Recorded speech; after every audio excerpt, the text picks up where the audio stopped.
On a gray, rainy day, a boy with bare feet and trembling from the cold was struggling to push an old ice cream cart. The relentless rain had driven away any customers, and he hadn't sold a single one.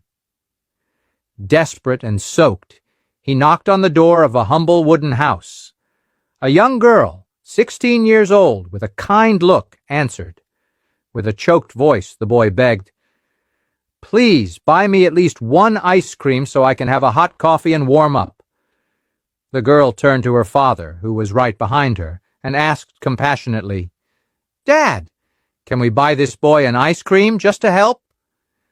The father, with a serious expression, replied curtly, "No, we're not buying anything."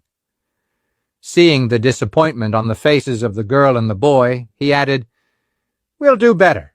He called the boy to come in, gave him a warm blanket to keep him warm and a large mug of hot, steaming milk. The boy, with teary eyes, eagerly drank the milk, feeling the warmth spread through his body. As he said goodbye, now warmed and with a grateful heart, he looked at the young woman and said, with tears now of gratitude, "God will still empower me so I can repay you for what you did for me." And he left. 15 years passed. The family never saw that boy again.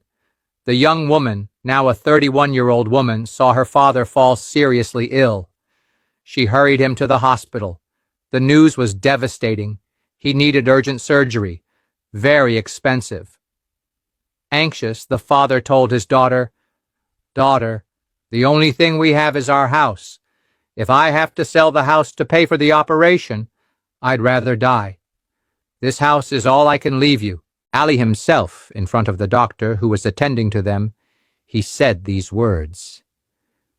The doctor, a young black and calm man, looked at the two and spoke serenely. "Let's do the right thing. We will operate on your father and save his life. Afterwards, we'll see how the payment will be made." The surgery was performed carefully and was a success. The father was saved.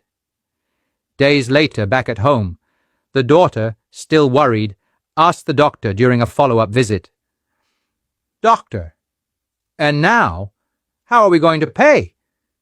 He responded with a gentle smile, "Don't worry. The bill will arrive at your house with instructions on how the payment will be made." A few days later, the mailman delivered an envelope. The girl opened it, and upon reading what was written, she began to cry convulsively. "What's wrong, daughter? Why are you crying?" asked the father, frightened. With a trembling voice full of emotion, she read the letter aloud. "Your father's surgery was paid for 15 years ago, with a warm blanket and a glass of hot milk.